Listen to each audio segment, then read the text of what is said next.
Welcome to today's episode of Gen 5's Resto Mods. I'm your host Dave White, and we're here today to take a look at Pierre's new race motor. It's essentially a punched out LS3, I think it's 416 or so. It's built by Wegner, W-E-G-N-E-R, and I think they're in Wisconsin.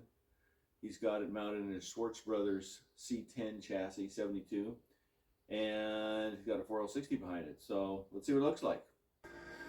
So this is the Connect and Cruise LS3 525 horse L65 or L75?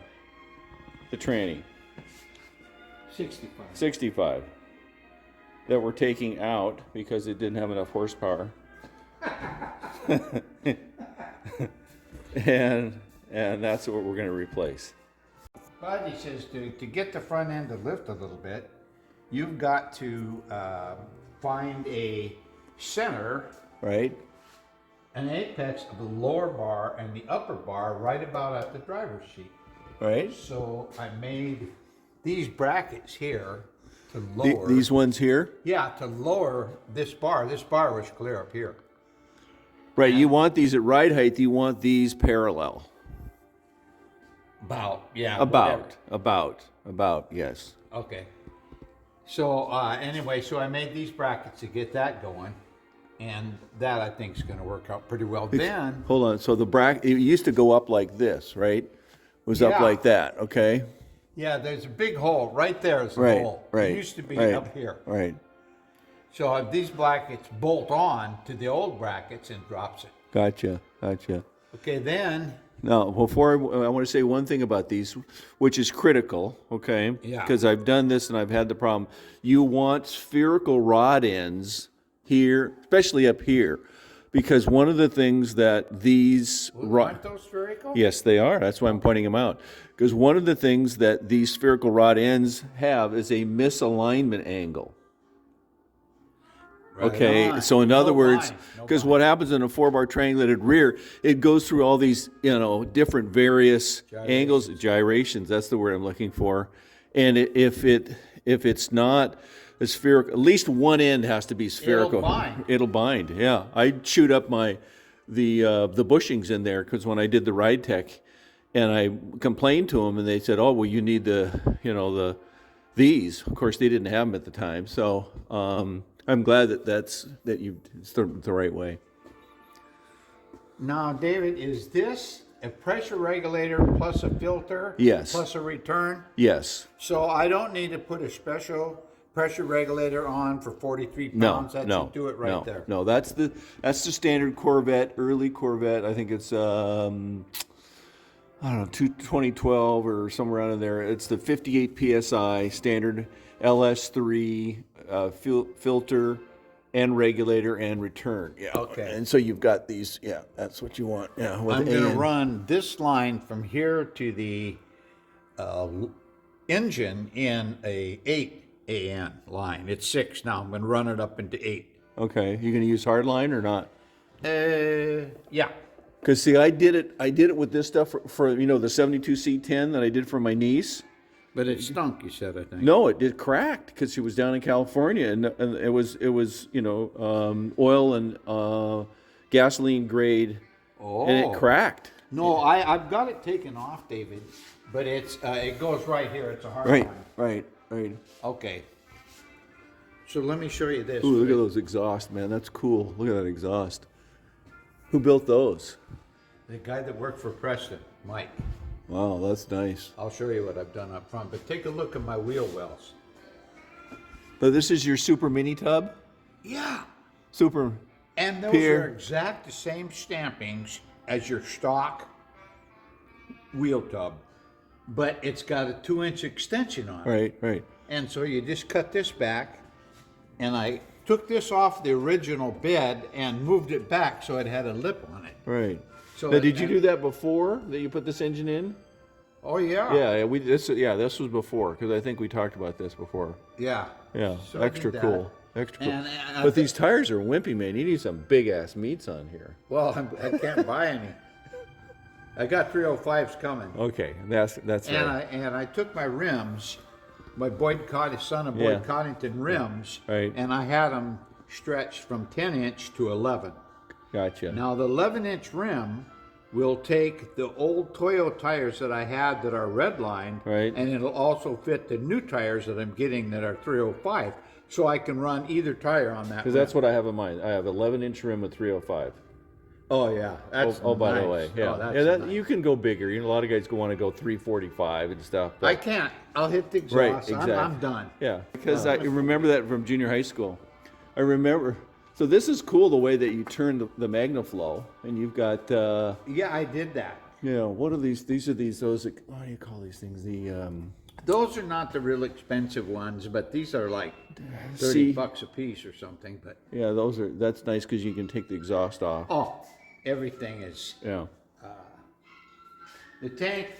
The tank is a Rock Valley tank. Rock Valley, yeah, that's stainless. Yeah, that's right. Yeah, they're pretty inexpensive. And you got a rear sway. You got the rear sway. Yeah. Notch. Ooh, look at that. And stainless steel brake lines. Right. So I ground it off. I mean, you sawed it off, ground the welds, and then I had jigged it up and had this flange welded on here. And then I cut the straight pipe off and put a sleeve in here. Gotcha. And so I've got a sleeve, so I can take all that off. Now, did you did that because of the exhaust was getting in the way? You can't get the exhaust in, period. It was clear up here. It wouldn't allow you to jump up to this height. Wonder why they would do that. Well, that's part of the issue. I mean, I have had too many problems with long tube headers. Okay, and I usually do the mid-length or the shorties, so I can get the collector up over here. This is mid-length, isn't it? No, those are long. You know? Okay. I mean, because I'd always bottom out and grind the hell out of them. You know, I could never get them right. But if you do the mid-length, you can get up here with your collector and come in through here a little bit better. So, See what this is? yep. That swivel's the whole hot ticket. Oh yeah. Oh yeah. That is the hot ticket. I've got this one made up, ready to weld, David. Yeah. I See, like that. just a butt weld right here. Yeah. And that's But see, without this swivel, it would never work. oh yeah. One little angle. That's all you need. Is that part of the ultimate header thing, or is that a separate piece? It's separate. Separate. Yeah. Man, But look at he sold them to me. look at that. You've got no clearance here at all. It's just like freaking tight. Can't even put your finger in there. And that's some serious. There's your X pipe. So I can take this all apart. I can take it apart here. And there's your O2 sensors up here. Yeah, right there. It's a good place. Here, I got some here too. I'll put a cap in those probably. Those are from the original car. Yeah. This is from the new setup. Look at that stuff. Wow. That's some action, man. Look at that. Look at the supercharger. Now that's really cool because see, you're running your supercharger separate. So is that an 8 rib? Yeah, 8 or 10. Is that 8 or 10? I don't know. Because see, that's what you want to do. You want to run your supercharger belt separate from all your other stuff. That is all Wegner Automotive. Yeah, yeah. And Wegner Automotive, if you buy a 3.0 Whipple, Right. you got to buy Wegner's pulley system. He's somehow hooked together with them. And cool, and you got your power steering pump down here with no remote. That's nice. That's really convenient, and there's plenty of room to get to it up on the top. That's really well designed. It looks great too. I like the the machining right there, the relief on Isn't it. that nice? Yeah, that's really nice. I'm not going to run it. Probably once I get it in and everything fit, I'll probably just take it out and put it in a house as a coffee table, the motor. No, I'm just kidding. Okay, coming down. Okay, coming down.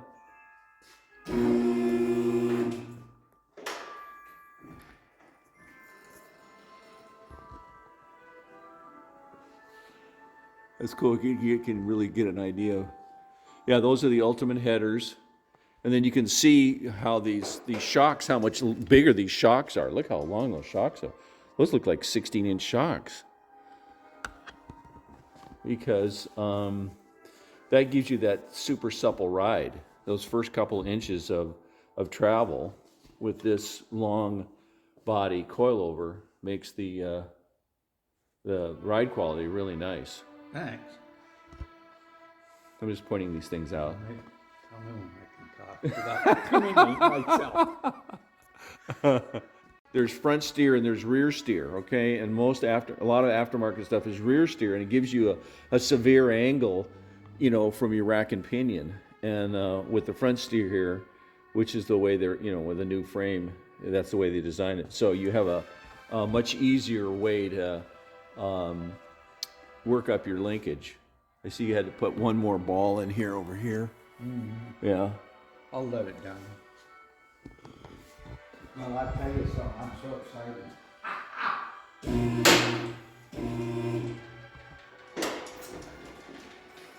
So what'd you say this one was 900 horsepower? 940? Oh, I'll show you the other pulley. I don't know what it is with this pulley, but with the other pulley I have, that they sent 2 pulleys with it. Right. Well, this is a little over 1,000. Only 1,000. Okay, so you're in the 1,000 club. Yeah. Casey Wegner. Yeah. I don't think you can deal with a better guy than him. Well, that's the hard thing to do, is find somebody that you're not gonna give you any BS, and it comes through on time, and you know, does what he says and all that stuff. It took so long to get it that he kind of did the shipping free. You know, this was good. No, this is interesting. This is his own valve cover because the coil packs are in here, under here. Yes, yeah. That's what we were fighting with on Steve Simon's Nomad. You know, his coil packs were over here, and we were having a hard time with the coil wires, and we're burning them, and we had because of the way the headers were made. But that's really, yeah, I can see it's very racing inspired. Whipple.